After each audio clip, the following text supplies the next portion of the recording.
At this point in time, we have another announcement. Feminist author Naomi Wolf is looking for first-hand accounts of Oakland riots. Please contact her on Facebook.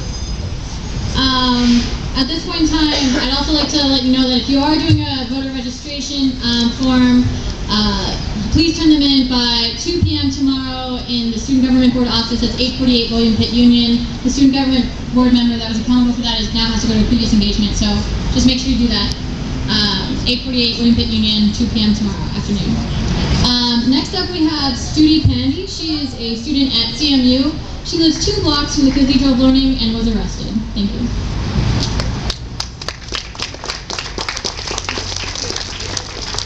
Hello. I am number 0481. You may refer to me as that number from now until forever because the effects of last Friday will be felt forever. So, I was given 2 misdemeanors for walking through a lawn 2 blocks from my apartment. I'm like the girl who was given 2 misdemeanors for jogging through the park, or the guy who was given 2 misdemeanors for standing and waiting for a bus. Is this law enforcement today? I'm a Carnegie Mellon student who was arrested. Don't forget about us. We share the city too, and there's about 8 of us. And let me share with you some of my story to not only reveal the injustice that was done in arresting us, but also the injustices thereafter.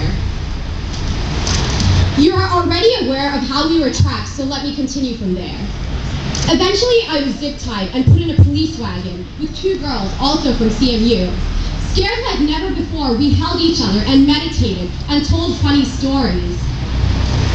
At the state correctional institution, when we were still in the police wagon, a cop opened the door from outside, and through the grill, he smiled, he was shaking, and he was taunting us. You girls are stupid! What are you protesting? You got yourselves into this. When you see cops, you're supposed to run the other way.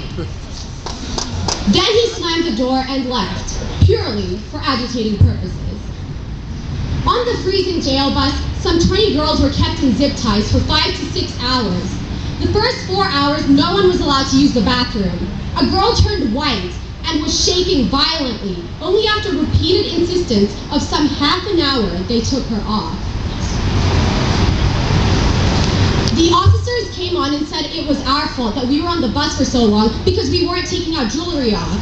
But many girls realized that they couldn't take off their rings because their hands were so swollen from the zip ties. This is in addition to the fact that most people's hands were zip-tied behind their backs, so I'm not sure how that was a logical possibility.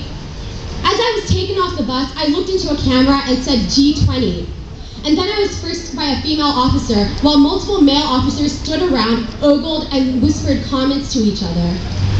When I needed to use the bathroom, I was escorted by 2 male officers, even though I asked for a female officer, and I was not allowed to close the door.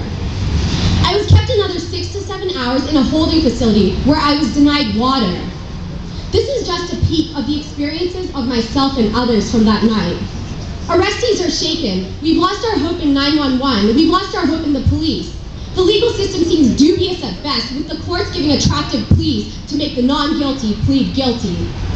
But let's look at this in the bigger picture though. If the police do this to often affluent-looking, often white college students, imagine how they treat those who seem as if they have no legal defense. Now just hold that thought and continue to fight for justice.